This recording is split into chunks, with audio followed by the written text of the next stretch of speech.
Can you all hear me okay? Hey, James, can you give me a thumbs up if you can hear us? I can see your face right now. Yep, all right, great. I see your thumbs up. It's a little loud in here, so we can't really do a mic check on your side, but thank you. That's all right. That's fine. I can kind of hear you. Now let me just make. You can kind of hear me? I can bump my mic up. Is that a bit better?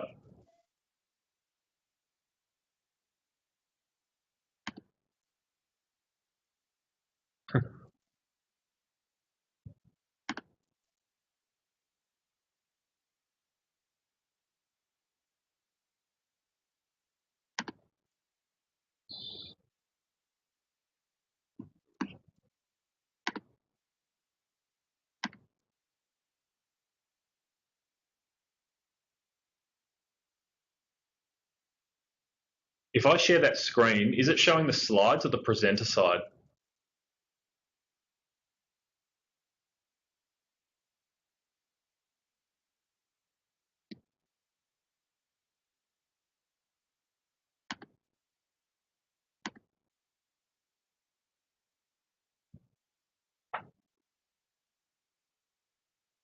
Nothing like seeing yourself back on video.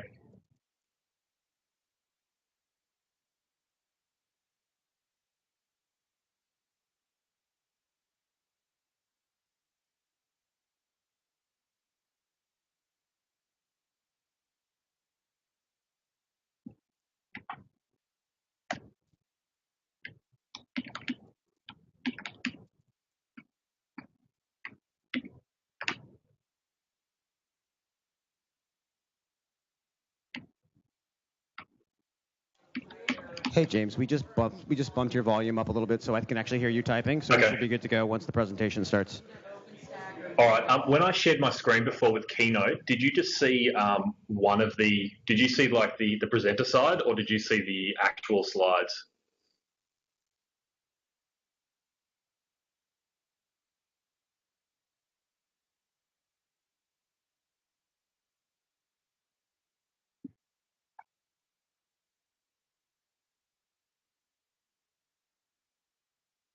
How about now? Testing, testing. 1, 2, 3. 1, 2, 1, 2.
Hey, if everyone can start to make their way towards their seats, we can get this thing started.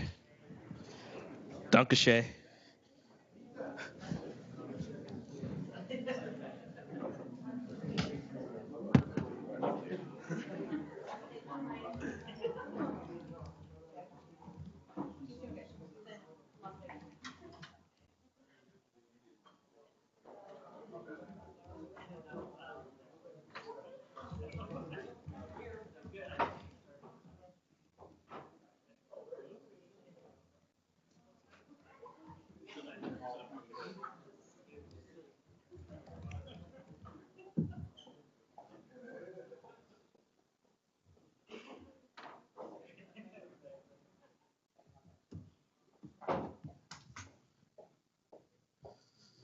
Awesome. Well, welcome. Thank you all for coming out tonight for tonight's MacBrained. Yeah. Tonight's kind of agenda is going to be this. We're going to have Kevin, our lovely host, come up here and kind of give us his warm remarks. We're going to have James from Culture Amp talk about onboarding in a culture-first environment. We're going to do a little questions from the community, which we're going to take online and here, where we're just going to have you guys pose any question that you would like, and then people in the room or online will answer the questions and kind of go from there. And then we'll kind of just a close, and then everyone can stay after for a little beverages, and then actually head home or go to a bar if they would like. Your choice. I'm not telling you what to do. So let's have Kevin come on up. Thank you very much. Hey, everybody. Thank you for coming out. Appreciate it. I'm not going to take up too much of your time. You're here to hear them talk, not me. Yeah, I'm really glad that we're able to do this event. I think this community is really important to make sure that we all have people to talk to. I met a lot of great people tonight already, heard about a lot of good stories. Looking forward to doing this much more often. I think it's been a while since one of these has happened. Yeah, that's really all I want to say. So let's get on with the show. All righty. Well, James, when we flip this over, is going to go ahead and get started and talk about onboarding in a culture-first environment.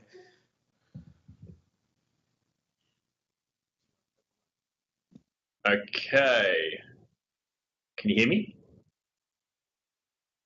We sure can. Give us 1 second. We're Excellent. Station. He needs to send his content. And now you can send your content.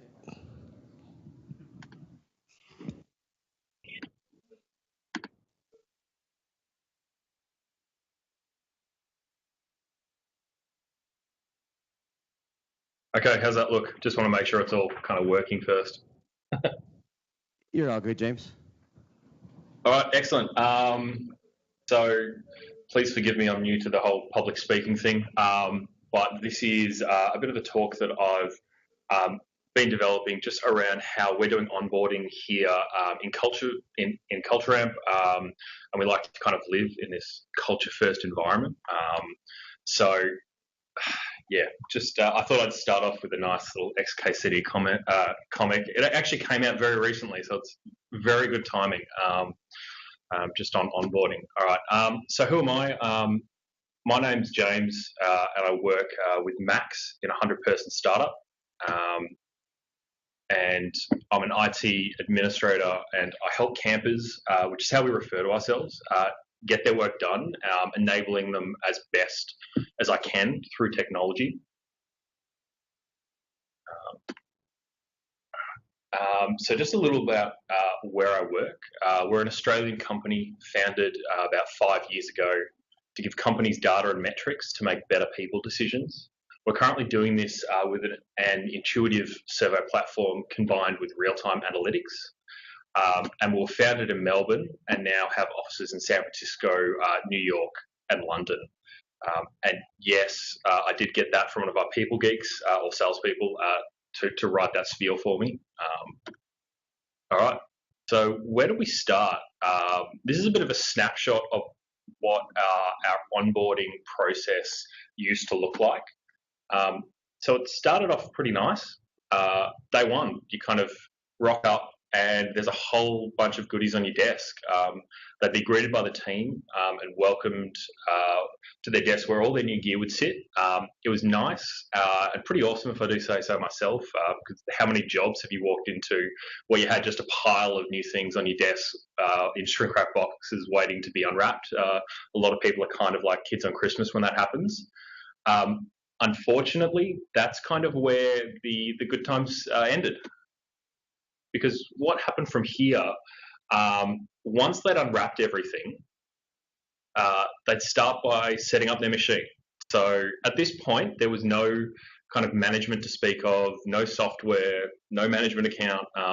It's just kind of up to them to kind of get going.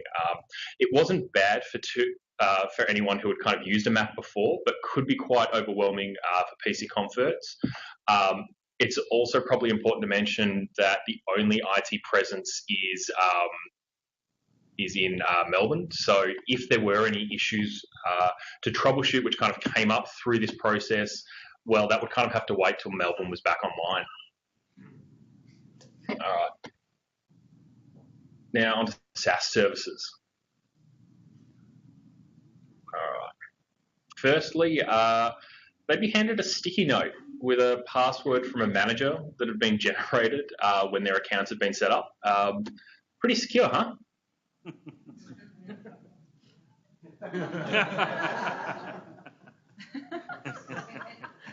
Yeah, that's how it used to be. Now this one's the fun one. They'd proceed to log into Gmail and probably find about 50 emails in their inbox on day one.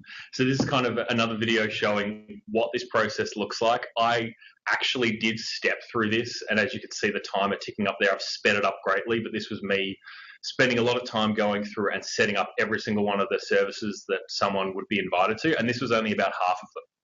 So all these emails in the inbox, it's a diverse mix of invites to our SaaS services, calendar invites, onboarding meetings, team meetings. The list just keeps on going on. It's very depressing to think that this is how campus used to start their first day. It's really not how you want to start your first day. All right, so how did we improve the process? Well, if you're a fan of John Oliver, I took a page out of his book and I added a dancing zebra. I didn't change anything else. I just left it the same. That's what they'd see. Sorry, I thought I'd add a little bit of humor in there, try and lighten the mood. All right, so just with this, you already feel happier going through the process. It just makes you feel a bit happier. All right, so where are we now? Okay. So we start our own way. I'll provide a bit of context later on about how we determined what equipment people need. But day one, it's still a pretty good process. People like it. They're still like kids at Christmas. Next up, improving the password communication. So when a new camper is added to our identity provider, their temporary password is added into a last password note. That's shared with their team lead, along with a link to a setup guide. If that camper is located in a different office to their team lead, these credentials are shared with the relevant office manager.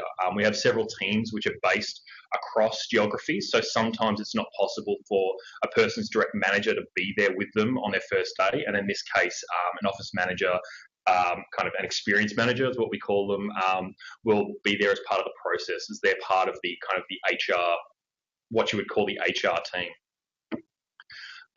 So clicking that link in the last password item would take them to this QUIP document, which sets out the process for setting the new camper up. But here's kind of where things get a bit dicey. Before a camper can set up their Mac, they need to have changed their password from the temporary password provided. And to change their Okta password, they needed a Mac. So there's kind of a bit of a problem there. So that's where this document kind of comes in handy. So the initial portion of the setup guide kind of instructs the team lead or the experience manager to open an incognito window in their browser and navigate to Okta. They'll then pass the Mac over to the new camper. And from here, the camper takes over and steps through setting their new Okta password. And this is what that process looks like from the user's point of view. So we just see them logging in with their email address. It can also just be the username, so everything before the email address, entering that temp password and setting a new one. They're then prompted to set up two-factor authentication, and from there they log in. Now, one thing to mention, if you are looking to roll this sort of identity provider out, and it can be a number of different providers, it's probably worth evaluating the cost of doing this, because in order to offer single sign-on or SAML to a bunch of services, it often requires your SaaS services to be on a higher level or an enterprise level. It really annoys me that they make you upgrade to the highest tier just to get single sign-on. It's so annoying, but it does make things a lot easier. It always makes sure that your accounts are set up in a consistent manner. All right, so the next one is what the setup assistant looks like. So that crappy workflow, we're just kind of booting it away. So we can see here we're now logging in using a pre-stage enrollment, using their Okta credentials, which they set before, and then they log in and it's all good to go. So it's all leveraged using Apple's device enrollment program. Using that, we skip a whole bunch of steps so that they can get set up. After about 30 seconds of sitting at the desktop, and as you can see, I've kind of sped it up quite a lot, they'll see this little splash screen come up, which from here, this kicks off some additional items to be installed on their Mac. So all the common assets, things like Zoom, what we use, Slack for communication, Chrome, and whatnot. Once they click continue, they're forced to log out, and when they go to log back in, they are then prompted to turn on FileVault. If they click cancel, it'll just boot them back to the login screen and they can't do anything. So it's a much better process. All right, how do we get here? Standards. Another great comic, you've probably all seen this before. It's very relevant. Pick your standards early. You don't have to live with your choices forever. Just make sure you have a clear delineation when you change whatever standards. So this is very relevant in how our emails used to be formatted. Now, you might think I'm exaggerating, but I'm not. Each of these email conventions exist in our employee directory. It really annoys me when I go in and I see all these different types of emails. It's not manageable and it's not scalable. First name at domain.com, it only works when you're at a small company. Once you grow past 20 or 30 people, you might start hiring people with the same first name, and then it just kind of creates a whole lot of confusion. I joined CultureAmp as employee number 10, so at the time it worked fine. And also at this time, this process is usually owned by HR, so it's a bit different how they're thinking about it, but just get in early. So which one did we pick? So I settled on first name dot last name at cultureamp.com. On top of this, I also, if possible, assign first at cultureamp.com as an alias, if it's still available. This greatly reduces the chance of running into people with the same name. If you're hiring two people with identical first and last names, this isn't going to work for you, but I really hope that doesn't happen at a company, because that would be really weird if it did. And I kind of apply the same idea around standards to our kind of teams and departments in the organization. So here, Agro is the name of one of our customer teams, and it's an example of the different types of way that you can kind of put it in your employee directory. What I settled on was using the team prefix, and I'll explain that shortly. But yeah, all right, so how are we managing all these standards and ensuring that regardless of who sets up a new user, they do so in a consistent manner? Well, you saw it before. We're using Okta. You can kind of refer to this as identity access management or single sign-on, as it's commonly known. Look, we're using Okta, but you could easily use a number of different providers. OneLogin, Vidium, Ping. There's a whole variety out there. Just pick whichever one's best for you. So this is where those team prefixes come in handy. By using that prefix, we can group these departments in an alphabetical list. It separates them from the other types of groups. So things like email lists for the office. So we've got one for Melbourne, London, San Francisco at Culture Amp, internal clubs, support or sales addresses. It just makes it really obvious that this group this is a team, it's a department. Don't stuff with this one. Now these groups are all kind of created in AD and populated into Google Groups using Okta's push group. Now, if you want a fun story, ask me about how painful it is to push Gmail groups from AD. If those groups already exist in Google, it is so painful. But at the end of the day, it makes life a lot easier because anytime a new person starts and they're added to that group in Active Directory, it immediately flows on to all the other groups in the organization. So the standard that I settled on was just mainly because Google is horrible in the way that it displays groups. There's no sorting whatsoever. It makes you think that there is sorting, but there's really not. It's just A to Z or bust. And that list just keeps on scrolling and scrolling and scrolling, and it's really annoying. So I do the same thing with those push groups for Slack. So basically any of the departments or teams within an organization, they're pushed through as groups into Slack. I also do it with the office locations. So based on a field in Active Directory, I use some Okta Smarts to assign them to a group, which is then pushed into a Slack group. So what that does is you get the group. You can actually name it differently, and then you define the channels that people are automatically joined to. So we've got a number of channels in Slack which are kind of overarching and across the org that everyone gets joined to.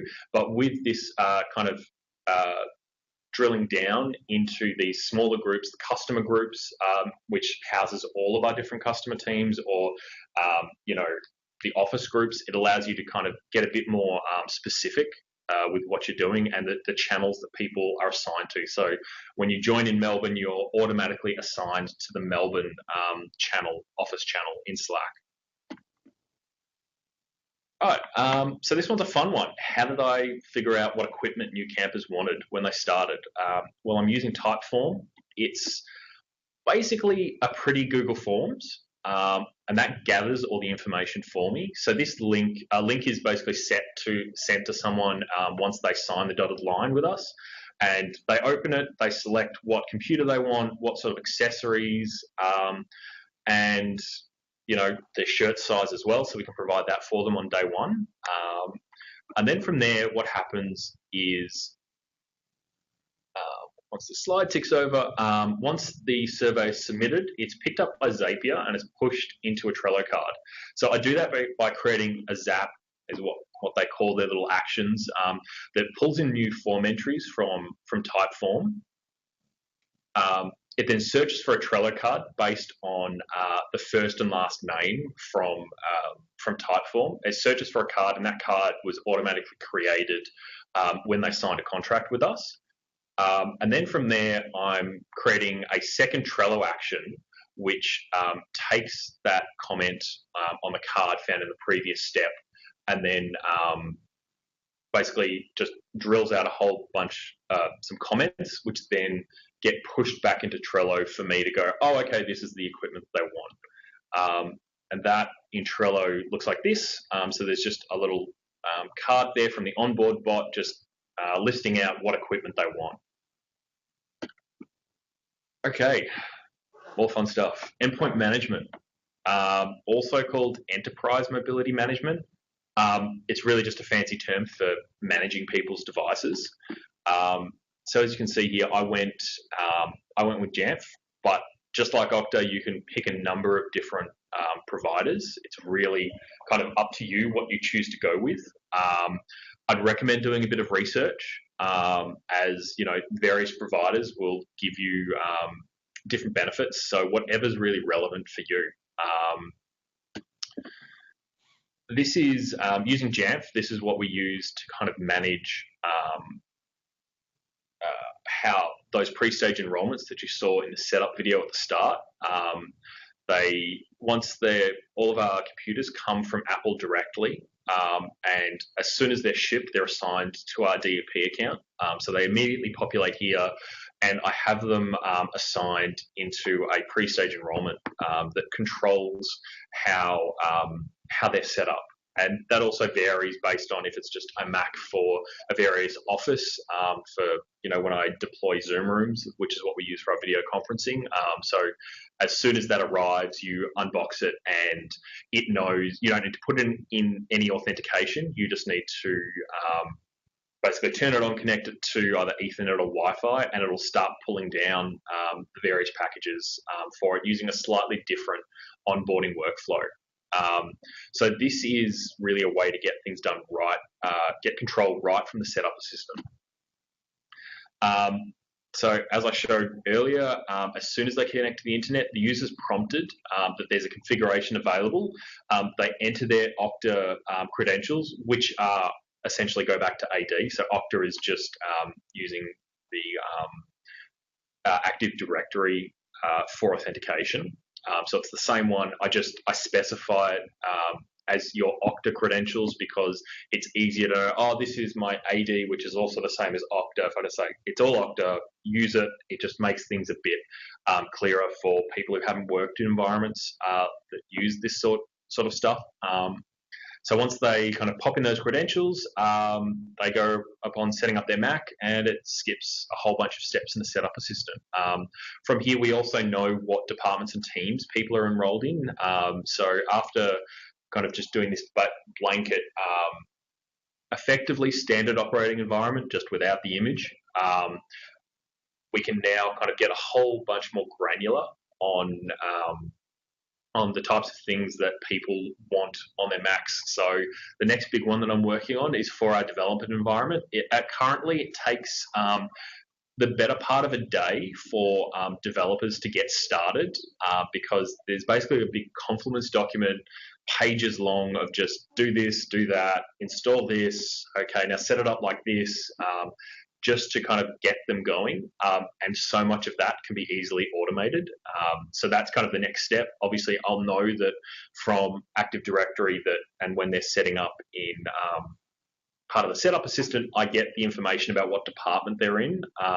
And from then I can go, oh, this is an engineering department. Okay, after that splash screen, also install this other stuff as well, and kind of set their development environment up. So it kind of goes from a process that used to take, several hours for a person, just a general camper to get going, to now I think it's about less than 5 minutes to go from opening the box to having a standard environment on their laptop to start working, which is pretty good. It means people can get going quicker. There's less overhead. There's less information overboard. They don't have to go and install all this extra stuff. It's installed for them, and their kind of team lead or their mentor can help them through, okay, this is where this information goes. So after that setup assistant, you saw that splash screen, which we're using. So that's called Splash Body. It's open source. It's on GitHub. It's really awesome, and it's about to hit version 1. Effectively, what you do is you pull this down and you package it up with a plist file, which specifies what all that information in the right-hand side there. So what applications you're installing, and it then just looks at what's installed via Jamf and kind of ticks the green box. So it's just a simple policy. It's my only enrollment policy at this stage. So the only thing that executes at enrollment complete is installing Splash Body. So that ensures that it happens as quickly as possible. I'm still trying to speed that up because it's frustrating for someone to sit at their desktop for 30 seconds and not sure whether the enrollment process happened correctly or what's going on, and then they start using their computer and then this splash screen comes up. And I really want it to be as hands-off as possible. If I could, I want to make sure that as soon as they hit that desktop, this splash screen comes up, but at this stage, it's not quite possible. Hoping that things will improve soon. Yeah, and then after that, you basically define what you want in the sidebar. You pick those little assets there, and as I said, SplashBuddy just looks in your Jamf log for packages that have been installed. So a couple of these items aren't actually packages at all. They're just scripts that run. But in order for SplashBuddy to see them, it can only read packages in the Jamf log. So you basically attach a dummy package with, doc-1.0.package, and then it will see that it's completed. And those can also be marked as either required or optional. So once all the required packages, SplashBuddy has seen that they're installed, it enables the user to hit continue.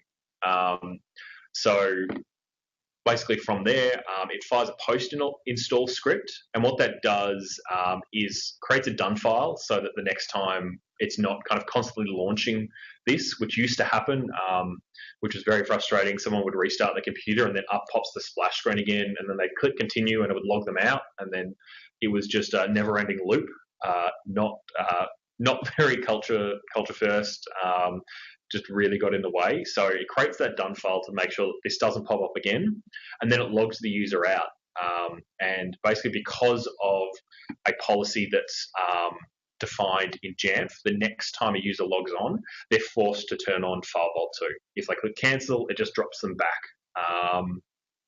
And yeah, that's kind of where I realized that I've actually kind of sped through this. So hopefully it's not an information overload. But basically this is where we're at with our onboarding. I'm always looking to improve that process and really make sure that we're delivering on a kind of a culture first environment, which is kind of just, I really want technology to be there to enable people, not to get in the way. So everything that I'm doing with Jamf, I'm doing to make sure that kind of people's jobs are easier. And the more that I can get out of the way, the better. And at the same time, it means that I can, make sure that the computers are kind of meeting our kind of security requirements without the overhead of them having to do that, making sure their firewall is turned on, File Vault is enabled, and kind of the list goes on. It's all these things that, your end users, they don't need to worry about if you do it for them, but in a kind of a friendly way. They're going to be much happier for it. So yeah, if anyone's got any questions about this, I'd be happy to answer them. I'll just kind of end this share, and yeah. So hopefully that wasn't kind of too hard. Walk right up to the mic here, and you should be good to go. Do you make your users local admin? A little bit closer. Oh, yes. Do you make your yes? And what part? What yeah, at this stage. What's the process for that? Yeah. So at this stage, as part of the pre-stage enrollment, you can actually mark whether what sort of account you want to create, and whether that's so that's all done through Jamf, and whether it's just a standard account or an admin account. By default, it's an admin account. We are going to actually be changing that shortly, where some of our users, for compliance reasons with some of our clients, we're actually going to be removing that from a subset of users. But even when doing that, I'm still going to make sure that they're able to install things that they need to or that they want to. I don't want to restrict whether someone can install Spotify on their Mac. So wherever possible, everything I'll be putting into self-service. And for kind of those edge cases where it's something that's not in there, I'll be providing a way for them to temporarily kind of elevate themselves to admin. To basically do that, we'll have a record of what they did, why they requested that, and from there, then after they've installed that specific item, it then de-elevates them. And we've got a log of all of that. So that's still in the works, but it will be happening. I'd rather just leave everyone as admins. I trust the people here, but it will be happening for a small subset once we've done a lot of communication, because obviously you can't just one day just flip a switch and people go, oh, why can't I install Spotify anymore? You've got to, in a culture-first environment, got to make sure you communicate that with people, tell them why we're doing this, what we're doing, to make sure that they can still, that we're not kind of tying their hands or whatnot. Thank you. She said thank you. Yeah, heard. Any other questions for James? Yeah, the more the merrier. How much time did you spend on that Splash Buddy configuration, like in getting it to work and basically getting that load up to default itself without taking too long? Yep. So not actually too long. I think most of my time was spent making sure that I killed it correctly after it had launched that first time. Because as I said, you don't want it to be launching multiple times. Basically, when that enrollment policy runs, it pulls down a package, and as part of that, it adds a launch daemon which looks for a certain set of criteria every 10 seconds. So if you don't have that done file there, it will you can quit it, and then it will relaunch itself every it'll relaunch every 10 seconds. So that was probably the most painful. I'd probably spent maybe a day or so just going through and kind of selecting which applications I wanted. These apps were already their own policies within Jamf. So what I'm doing when the policy runs to kind of execute Splash Buddy, it also runs a script which goes off and calls a whole bunch of manual triggers, which are each of those items in the list. So it's really just defining what you want and getting it going. It really doesn't take long. When I was doing it, there wasn't a lot of documentation. So I was working at the time when there wasn't documentation, it was still like very, very new. There's now a lot more documentation on the project on how to get it going, and I think it was spun out of kind of based on, if you watched the IBM JNUC talks and their process, it's kind of based on that and that sort of thing. So yeah.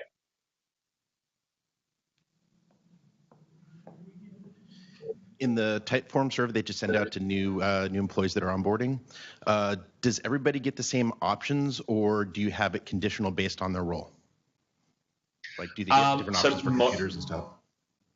Yeah. So what I do is there's one question in there. Do you work in engineering, or are you an engineer?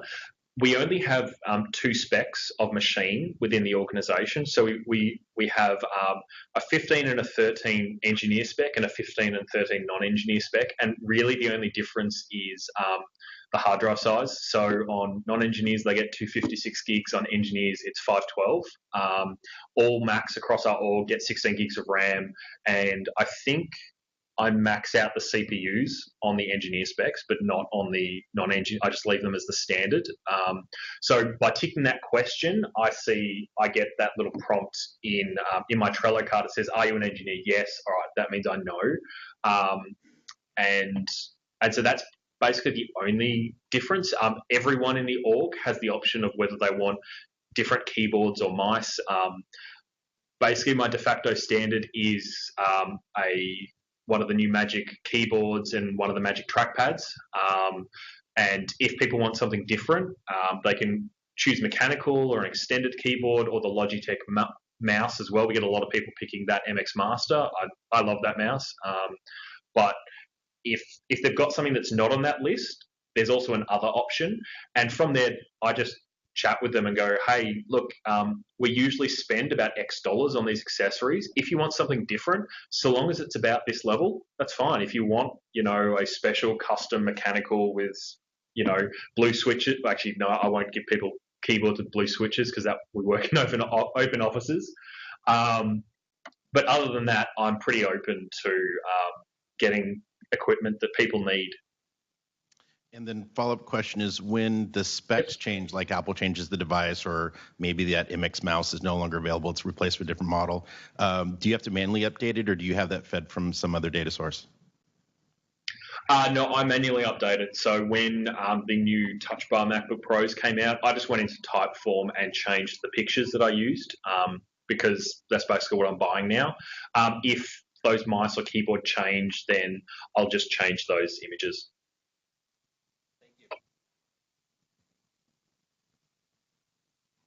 My question is in regard to DEP.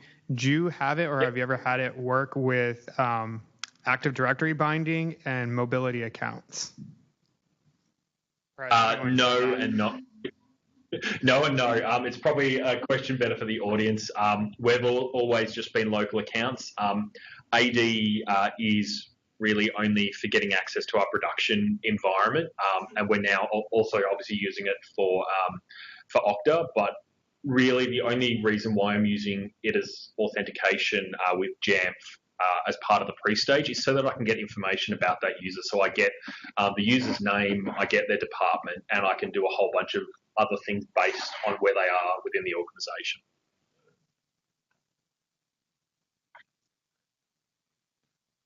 Hey there.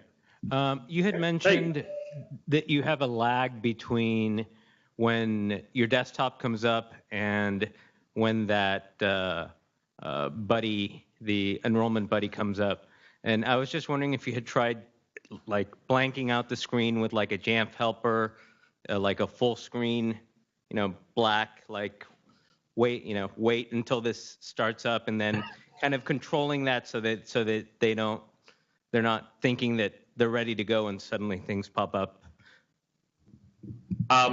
No, I haven't tried that. I'm trying a bunch of things to speed up that process.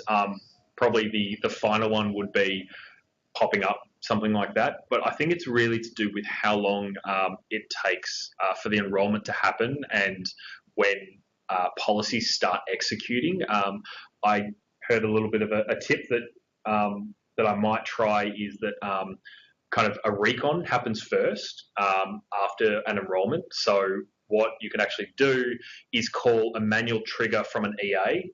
So an extension attribute will run as part of the recon, so that might speed up the process.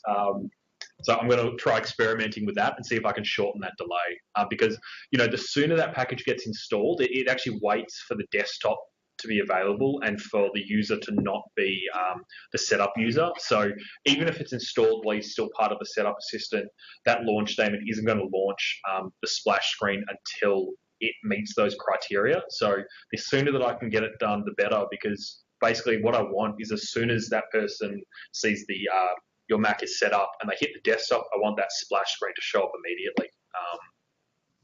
Yeah.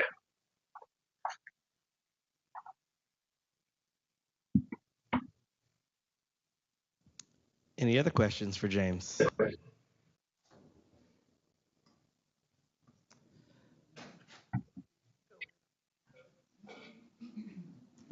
Hey there. So do you actually specify any kind of format for what the local account is? Do you have a naming standard, or do you just let them enter in whatever they want for their local account? Sure.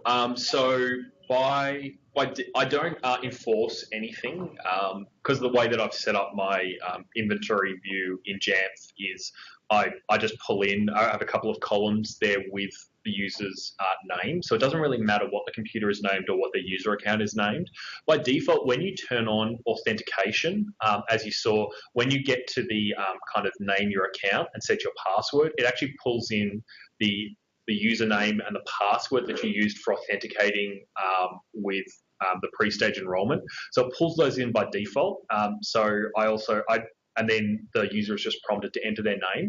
If they want to change their username and password at that point, they can. Most don't. So what you run into is then people having the same kind of password that they use for Okta for their local machine. But obviously they can change it at any time. We're not doing any sort of binding to AD or Kerberos tickets or anything like that. We don't have a like a kind of a rolling password. You don't have to reset it every 90 days. We just mandate that it needs to be, I think, at least 15 characters or something. So yeah, I did look at whether I could, whether I should kind of enforce their username standard or machine naming standards. And after spending a bit of time on it, I'm like, it's not. Don't really need to. There's not a need for us to do that.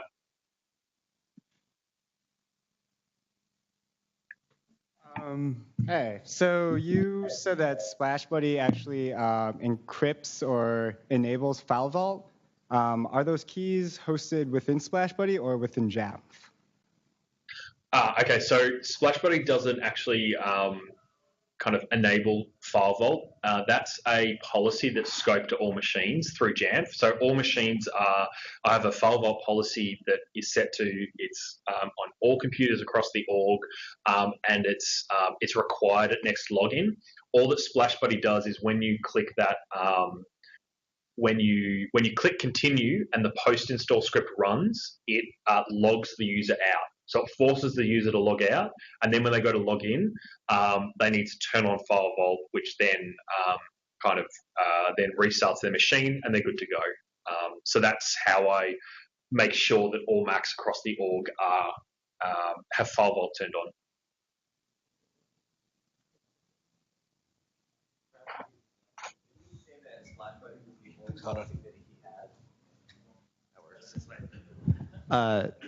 Didn't you say that Splash Buddy was the only policy that you had going out to these machines?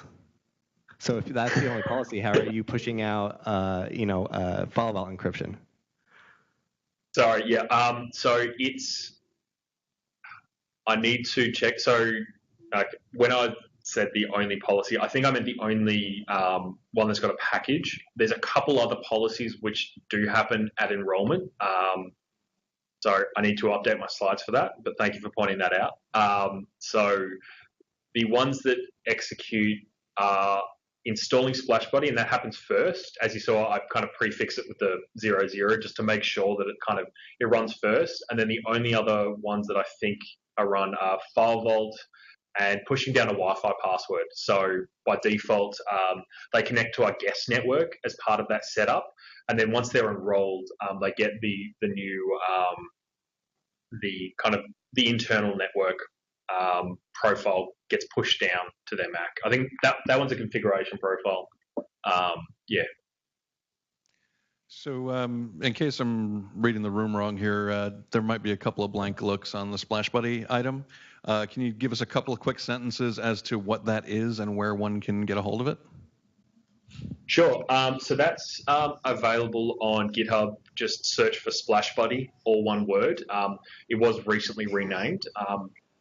So that is an application written to basically have that splash screen that shows up as part of after your enrollment.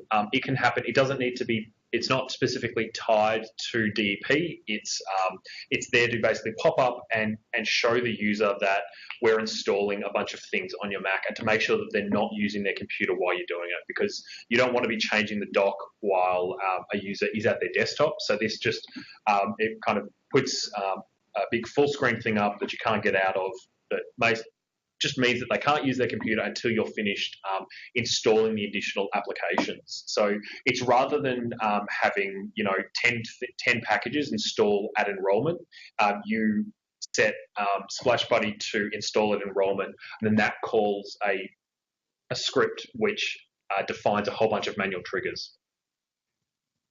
Thank you. But also, if you want to chat more about it, there's a channel on the Mac admin Slack for it, and myself and the developer are more than welcome to answer any questions. There's quite a few of us kind of rolling it out. I've been using it now for probably about 3 or 4 months, and the feedback is rather positive.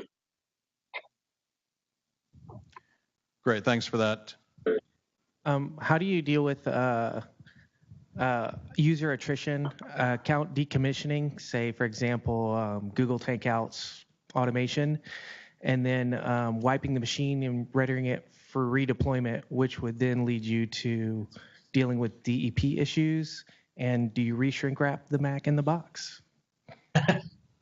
I wish I had a shrink wrap machine at work because I would love to do that and give everyone that consistent environment. So when users leave the organization, all we need to do, because it's all handled through Okta, all their account provisioning, is we basically go into Active Directory and we mark their user as disabled. From there, it disables all their accounts. So that disables their Google account. We still keep it. We don't do a takeout or anything. It's still there. So we still pay per month for any users that have left the organization. Their accounts are just marked as deactivated. On the Mac side of things, if a user has only been with us for 6 months and they leave, generally, and their Mac is still a similar spec to or the current model, I just basically wipe the machine and put on a blank image of just the standard Mac OS ready to go with the setup assistant. And from there, a user can just set it up. They get prompted for a configuration and they go through the same process. So from their point of view, they're not seeing a different machine. And then we basically roll our Macs over at this stage every 2 years. So then the employees just get a brand new one. The old one, they have the option to purchase it if they want for just a fair market value, or it goes back into stock. And generally what I do is I keep those Macs, if they're 1 or 2 years old, I won't give that to a new employee, but I will keep that in the office for, if someone drops their laptop, if something dies, hardware issues, so we can kind of quickly clone them across to that, send theirs off for repair and whatnot.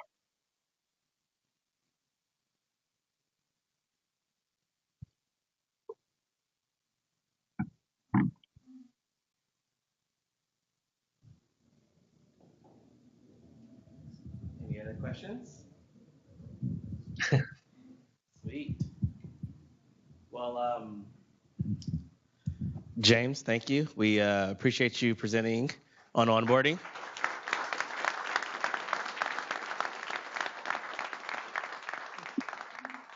One of the key things in bringing people into your organization, and without it, many organizations, people don't get off on the right foot. So thank you for talking about this and tackling this. Is really awesome. So thank you. Oh, no worries. It's been great to be here. All right, sir. Well, we'll talk to you soon. Appreciate everything. Sweet. Switch. All righty. So what we're going to do now is we're going to do something called questions from the community. And what I am going to do is in a second, you're going to see a Google short link and a QR code. So if you have a reader, you may want to need that. And we're going to put on the screen, and any questions that you guys have kind of generally about anything that you want, we would like you guys to post it, because what we're going to do is then we're going to take that feedback and we would like your fellow peers to answer that question. So I'm going to put the link on the screen now.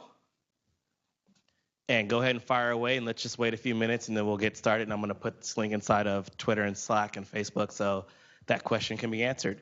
And if anybody has something right now that they want to kind of put out there now to kind of break the ice, we can definitely go for it, or we can wait. It's up to you guys. I'll throw it out there. So who is already rolling out the current model MacBook Pros with the Touch Bar?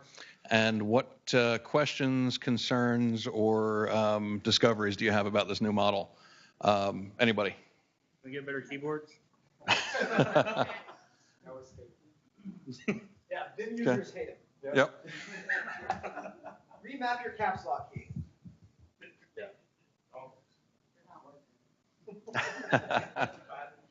All right. So I'm hearing a lot of not a lot of enthusiasm.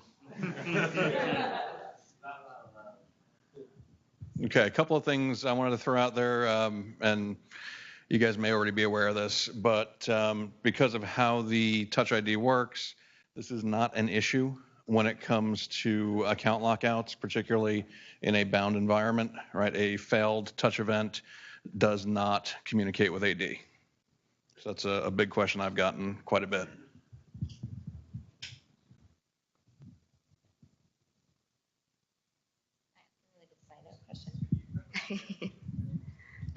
For folks rolling out the new Apple hardware, are you providing for USB-C? Are you providing all the peripherals to people and putting them all in the conference rooms, or do you just give it to the person with their laptop and make it their problem? That's a great question. So we just started rolling out USB-C laptops to our org for all of our new hires. Our plan is we give little gift baskets to all of our new employees, and once we reach a critical mass, you figure every year you're going to replace about a third of your laptops. So our plan is once we reach a critical mass, we'll start augmenting our DisplayPort adapters in all of our conference rooms with USB-C adapters, and eventually we can stop handing out extra power supplies and extra dongles. We do the same. Sorry, I thought I'd just chime in. We give out adapters to everyone, or dongles to everyone. It's dongle apocalypse at the moment, but people seem to not mind too much. Well, I hope you're having better luck in Australia than we are, because I don't know about everybody else in the room, but one thing I've noticed is that both Apple and CDW are all back ordered on the majority of these adapters. No. Sorry. What we set up is Air Media. Sorry, hang on a second. We set up Air Media for all of our conference rooms, where you pretty much have a little device you can connect up to with your laptop. You just have to enter in basically the device URL, and then it'll give you a code. You type in that code, and then you take control of the TV in that room. And then only one person can control that TV at a time. So then you're not actually needing a dongle in your conference rooms. Just wireless. Yeah.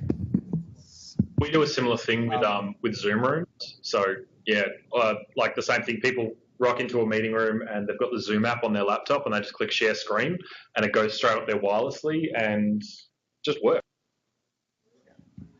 So I was, to bounce off of that too, I was actually the tech ops admin, and we built out an office just a year ago before USB-C, and we had HDMI cables, everything outcoming to hardwire into laptops. So we're actually rolling back and kind of going towards the wireless, such as I heard Air Server was one of our. There's a problem with Air Server though. If you're running. So if you have running Air Server, we run Air Server because of course half our population is Windows. It is getting flagged by our security as being vulnerable, and becomes a problem because then they start blocking all the video carts and what have you at the lab. So we're trying to work around that one right now. The other issue that we've experienced is we have a pretty sizable sales team, and they're out in the field, and God only knows what VGA cable they're trying to plug into. It's sadly still a thing. So yeah, it really is dongle hell. I see a VGA cable at work, I just throw it out the window. It's like, no, not in my office. Yeah. So there are also cons with using Air Server. We just found out because we also don't really manage our Macs. People sign into different Apple IDs, and when jumping from their Apple ID to different conference rooms, they actually get ghost conference rooms, what we call. So say someone is on FaceTime on their laptop, but they connect their their Apple Play sound output to a conference room, and everyone can hear their talk. So we've actually been getting that a lot. Yeah, so. That happened to us the other day. We had someone doing a demo in a meeting room, and rather than sharing their screen via Zoom, they shared it to that Zoom room, but then they also did an air display to one of the TVs out in our kitchen area. So everyone just kind of crowded around us, was watching a customer demo. The person didn't even realize, so that was pretty great. One thing that we've looked at, and we have in 4 of our conference rooms, is a HDMI connection called Barco. And I know that they've promised in their next version of their firmware, they will have a Mac app, so that as long as you're on the same Wi-Fi network, you can actually just transmit directly to a Barco box, and it works for Windows PC. They've been promising that. Yeah. Have a few, do you? Try them, yeah. Yeah. From the stream, from kind of some comments. So I'm gonna address the first one. Where is Andrew? That was one of the questions there. Andrew is actually overseas working in Poland right now, so that's why he is not here tonight. Another one is what can we do to help get MacBrained back to being a monthly event? What we can do is host. We need hosts. That's the biggest thing. People like Kevin, who he contacted me and I was out on vacation. We were talking and going back and forth. The more people who want to host, the better. You can let me know. There's a form you can fill out on our website.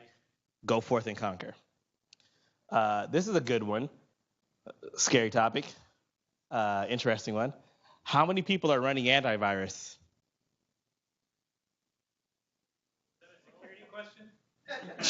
If you call antivirus security, sure.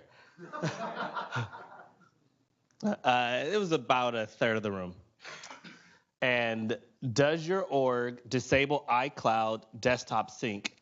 If yes, any issues or user revolt?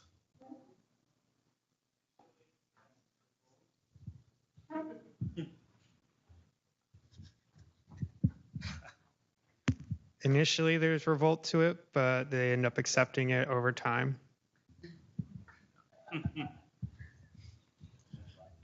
Yeah. So in my experience, a lot of the users that were asking for it didn't understand how it worked, and they had a worse user experience once they were given it.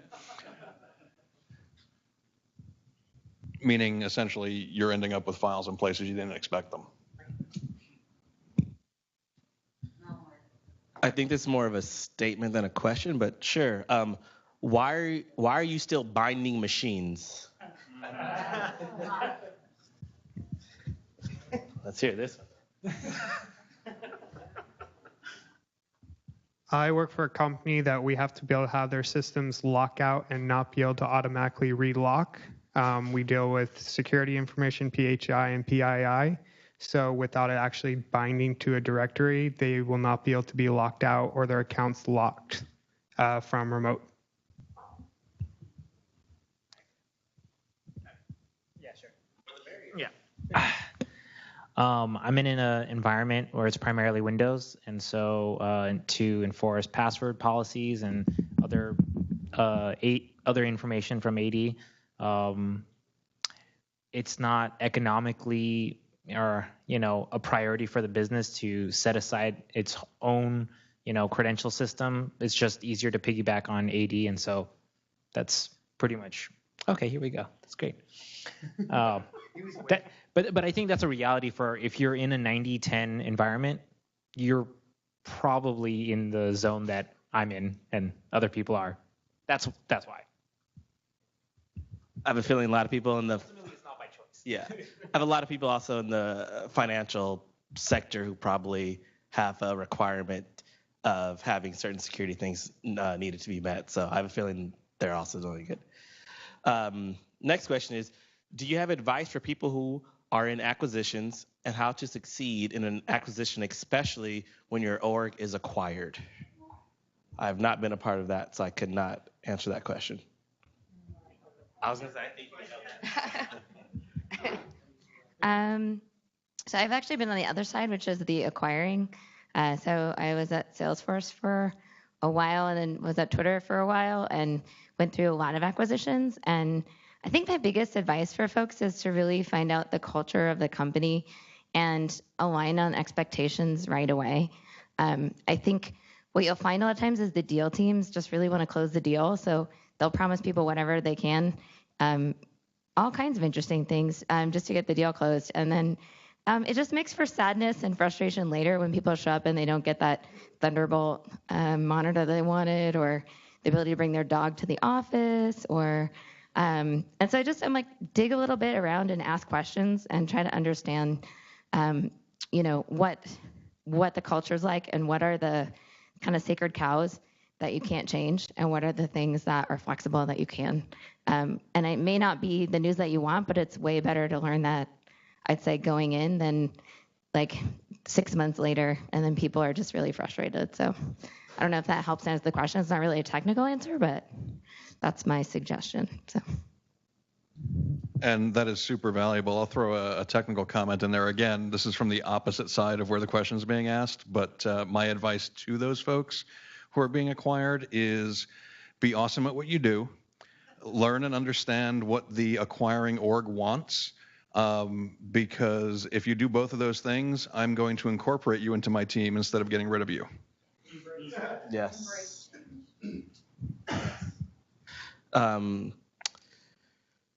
I'm trying to get the full answer on a question on that one, but we'll see on this one. So, Walt, this would be a good one for you.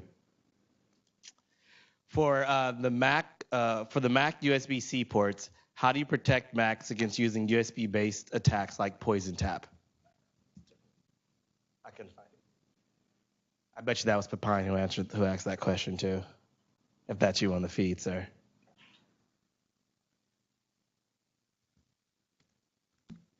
Let's see if somebody on Slack has that answer. I don't think we're going to get that answer, guys. Unless somebody has an idea.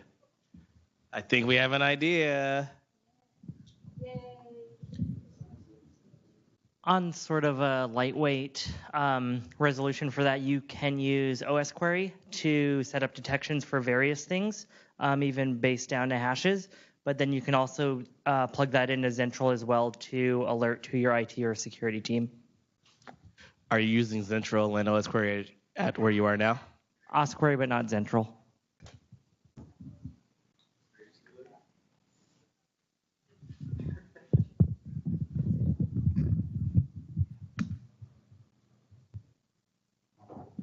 I've had recently a little spike in malware, actually, on Macs. How are people approaching that?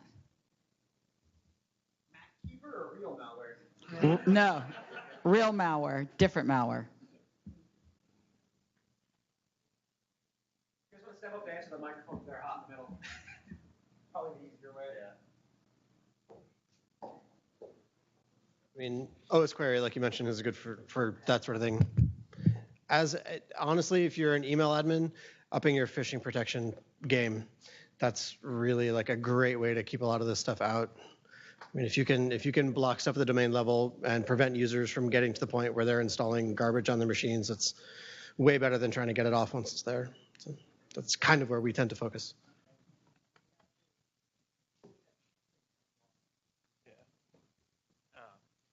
We had this issue too. It wasn't bad, but I remember I went to a talk actually. I think it was at Yelp, and they were talking about how they had been just really attacked with malware, and part of it was number one, enforcing ad blockers, and that's what we started to do. And just that alone, enforcing ad blockers, has dropped our malware kind of questions down to pretty minimum. And another thing they talked about was trying to identify how they were being attacked, and then being able to, blacklist that, or, so kind of like identifying what who's attacking you. And there's actually some answers on Slack. So one is update your EFI, unless they misunderstood the issue. First line of a defense, update your shit. Always keep up to date. Another one was 0 days shouldn't be your top priority. If you don't have 100% coverage with patches, and then after that, proactive setups like Zentral are good. To kind of piggyback on some of the other answers, like phishing and browser extensions are really great to try to defend against some things. Problem is that the average Mac user still thinks that viruses don't apply to them, which, as we all know, is not true. But you ask the average person that has a Mac, like, well, no, I don't get malware. I have a Mac. It's like, that's not true anymore. So it does come back to user training, which is kind of mundane and monotonous, but it really does have a lot to do with that. I mean, ultimately, you still have a lot of users that are the reason why you're getting malware on your machines. Yeah, so exactly, yeah. It's just starting to surface.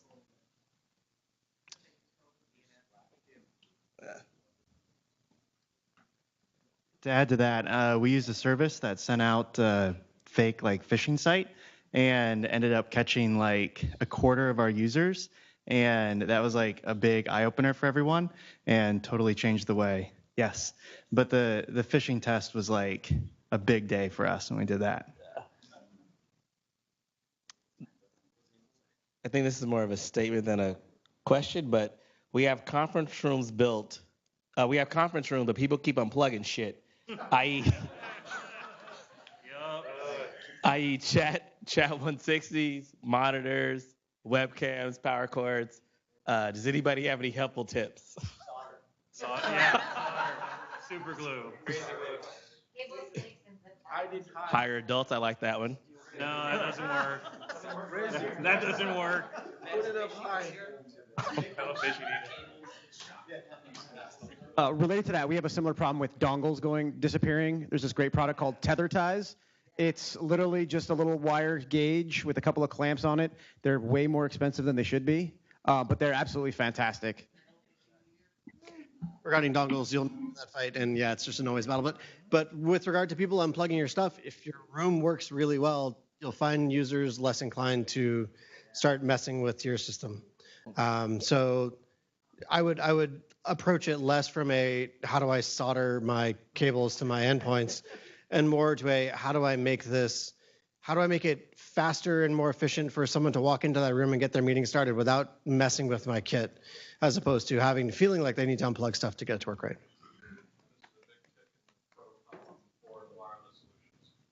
Yeah, right. And then back to the other one, Pepine had one more. Malware isn't the biggest threat for Mac users, phishing is. And then Eric also said, if you use your own SUS, ensure that Apple's hidden updates are being installed as well. Some tools may not install them. So another question would be, where could one learn about Enterprise Connect, and are there benefits of it over Nomad? I don't use Nomad, so I couldn't tell you if there's benefits over it. Sure. So it is, where could one learn about Enterprise Connect, and are there any benefits of it over Nomad? So if you work directly with Apple, speak to your Apple SE. If you purchase through a reseller, have your reseller put you in touch with their SE. They're very happy to speak about Enterprise Connect. Nomad is a very similar system created by people who created and/or worked on Enterprise Connect. So they're both worth taking a look at. Whereas Nomad, to my knowledge, and anybody in the room correct me if I'm wrong, is an open source component with a paid engagement option attached to it. Right. So if you're comfortable just rolling with it, you could roll with the open source piece. The Enterprise Connect is a Apple Professional Services engagement that comes with an app at the end of it.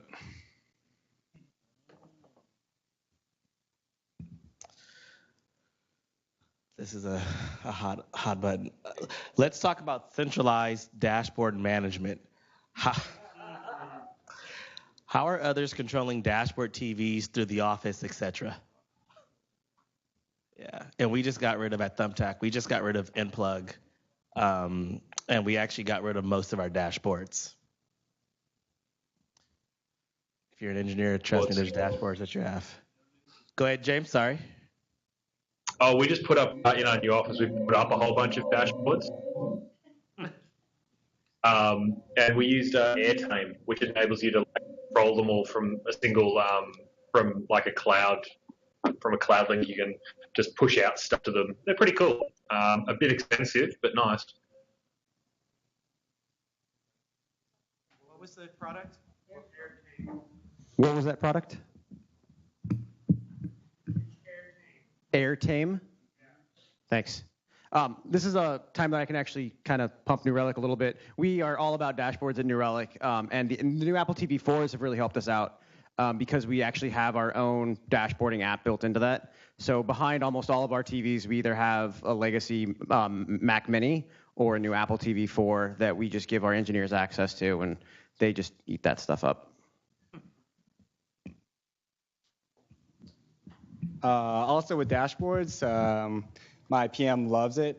He's a huge analytics guy. We use dashing.io. It's an open source dashboard platform. It's on Git.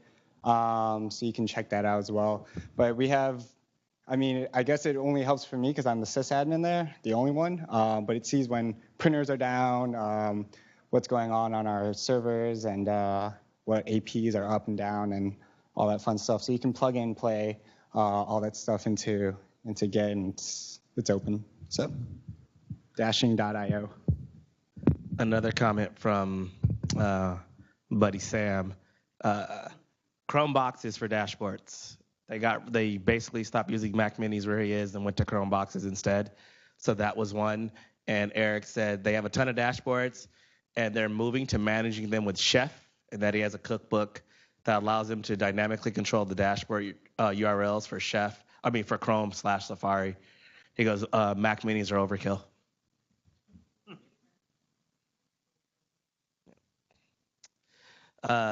This is one that's near and dear to my heart here. For organizations that use sharing tools like Dropbox and Box, how do you prevent users from linking their personal accounts?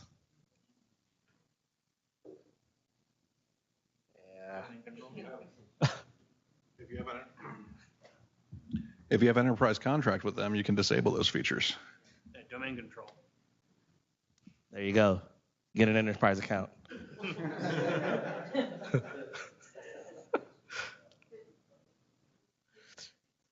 Okay. What are solutions for people who need Excel on Windows? Don't give them a Mac and give them a Windows system. Give them the right tool to do the job. Don't give them a Mac with a VM that they have to update, and that VM then is out of date. It's vulnerable, and they never patch it, they never launch it. You're setting yourself up for failure, in my opinion. I will throw out there, if you have the infrastructure for it, a hosted VM is kind of a good idea. I personally do a lot on some Windows tools related to Active Directory, vSphere consoles, things like that, through a hosted Windows VM. Do you do virtualized app or just the actual OS plus the app on top? Just the OS plus the app, just remoting in with. Anybody doing virtualized apps? I've done it before, but not a current version. Okay. Mac or Windows? Windows. Yeah, Citrix. Yeah, Zen Desktop. Yeah. Citrix was an answer. Another one was Amazon Workspaces. We use those as well. Amazon has a remote app product only, not a whole desktop. What about the Amazon? Amazon just launched. Amazon is launching a new hosted app solution, not just an entire desktop. Yeah. Someone said Amazon AppStream. There it is. Eric says terminal service as well. Has anyone used AD Passmon in their org and switched to another product for enforcing password change policies? If so, what was the new product and did it work better?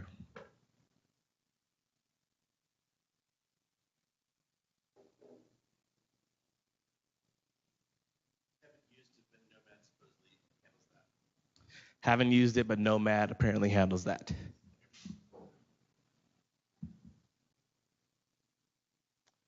How did the jump to leasing Macs go? Any regrets or blind spots? So does anybody lease their Macs instead of buy them outright? And if so, positive, negative?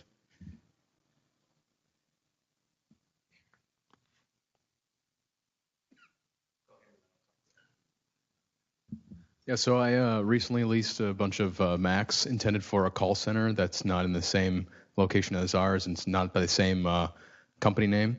So we had this agreement, and everything was going to go on a schedule of like 2-3 weeks at the most. It ended up being almost 2 months, and we got denied at the end after doing all these processes and paperworks. So I would just suggest anybody who's doing a lease to only get them shipped to their own headquarters. Otherwise, you'll go through the same headaches as I had to. We ended up keeping the Macs because we were constantly expanding, but it still delayed the initial release. For some economic business reasons, they decided to do leasing. And for the IT department, it was a pain in the ass because not only did we have to be constantly onboarding people, we had to constantly be offboarding and re-onboarding people every time those leases came up. So, normally, people would be able to keep using those computers until we either got more budget for new computers and did the okay, you get the new one and you get moved to another computer. But for the IT side, I don't know how much money they saved on that side, but we lost a huge amount of time, and I think that's something that wasn't communicated, that the whatever savings they made on one side, they definitely lost it on IT time. So not good. Depending on if you're working with Apple or one of the larger resellers, you may have buyback options available to you, which could be sort of a good midpoint between the purchase and a lease.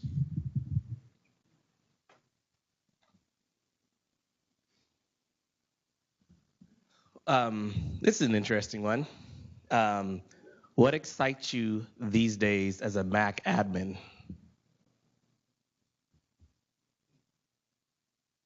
Dongles.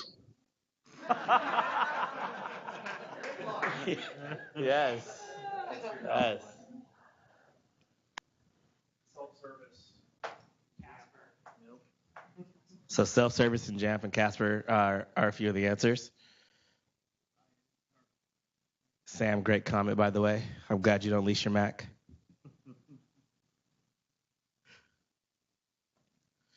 All right. Does AD offer more? Does AD offer more than, say, one login desktop or the like? Anyone using or considering one login desktop or similar?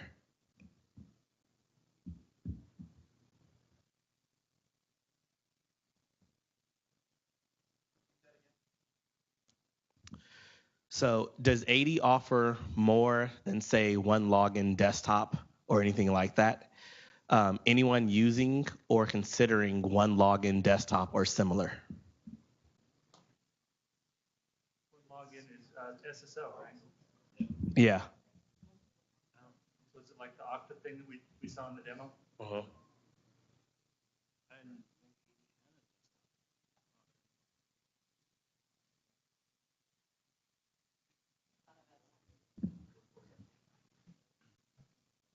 So we're just starting to use one login. We're actually just still experimenting with it. We're getting one login for their directory because we've been using OpenLDAP and we hate it. And we hate managing it. So they have a new directory of VLDAP and VRadius.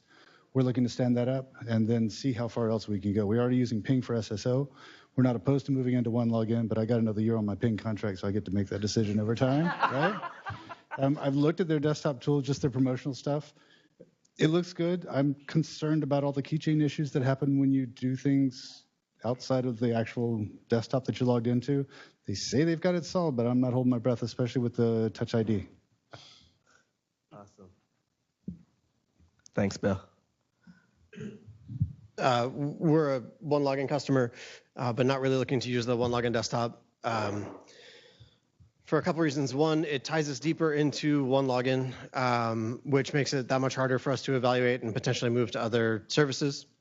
The hassle that we put our users through to auth to a second SSO is nothing compared to the hassle we would put people through to get out of them as a local desktop auth tool. Additionally, AD provides a lot more password lifecycle and control management stuff than OneLogin tends to do. OneLogin's not great about, AD is better at a lot of those things than OneLogin is, basically. Okay. And from the feed, one login desktop is not good enough yet. It's still not secure and just uses OpenLDAP in the cloud. Sounds scary if it goes down. And then another comment was, if you went through the one login downtime last year, you aren't going to be buying your Macs anytime soon. So, yeah. Also, and they convert the normal account into a mobile account and not enough error handling yet. Another one is for people without MDM, how are you managing devices configuration? How are you dealing with Find My iPhone lock?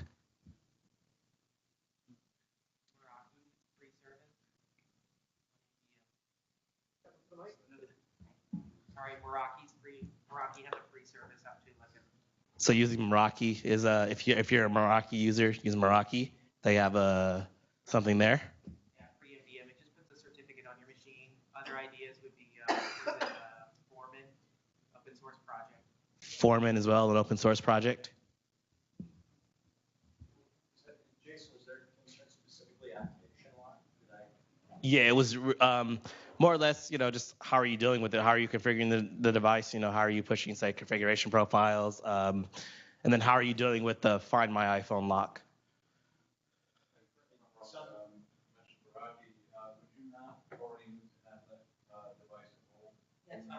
Yep. Yeah, I just added as part of my Yeah. process where it'd be public chat, But my question's more around. DEP. Right. So if you're already locked, you're basically out of luck. It depends. Like we tried to do that. We would get some machines who would come through PC Mall or Mac Mall or whatever. They may not have gotten into Apple's database, so you're kind of screwed. You're having to do it manually anyways. Right. I was trying to lead the other guy into the question with decommissioning and user attrition. What do you do when that machine comes out and it gets re-imaged? Apple doesn't let you remove or re-add machines into it.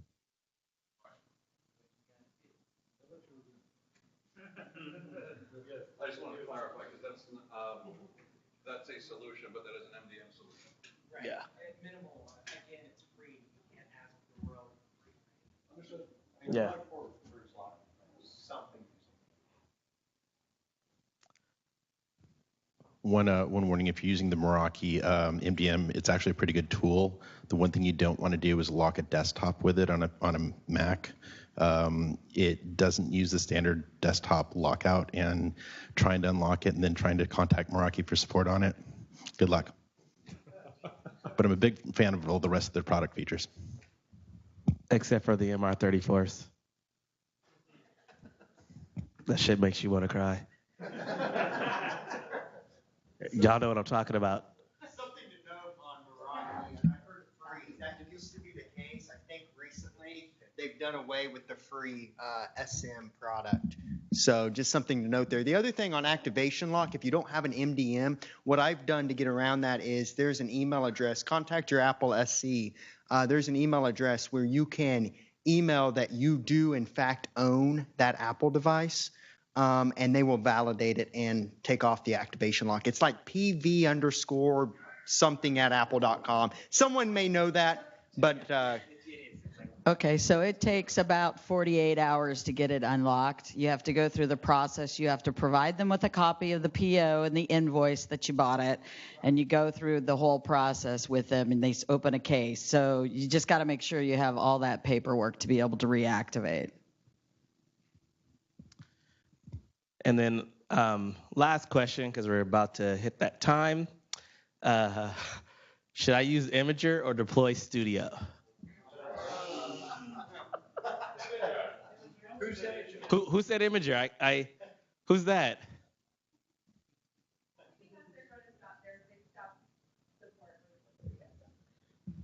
That's.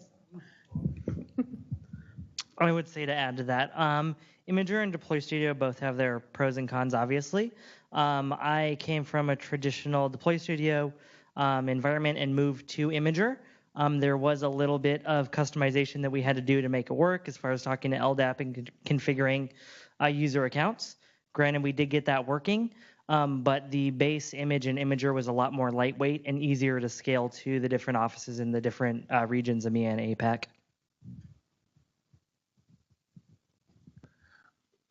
Speaking as a guy who used to work at a university, I used Deploy Studio just to enroll the machines into Monkey. That was the only thing it was doing. And then everything else was profile configurations. So, I mean, in my mind, you just wouldn't want to use Deploy Studio for anything intense, obviously. Yeah. So. For any real work. Well, I mean, anytime I tried one of the tools for the first time, I was like, oh, so AD binding doesn't work? Okay, next step.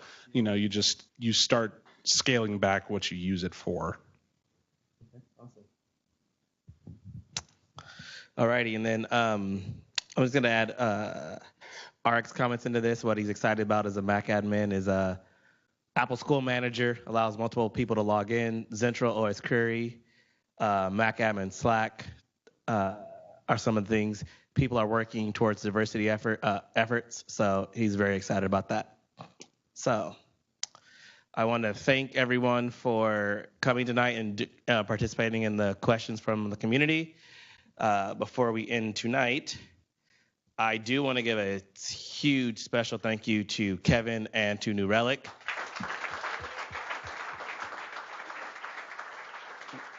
It's the least we could do. You guys have already given us so much. I love hanging out in these channels and learning so much from you guys. So thank you too.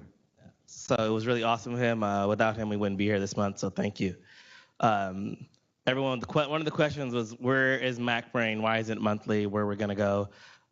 As of, 20 minutes ago, it was to be determined for April.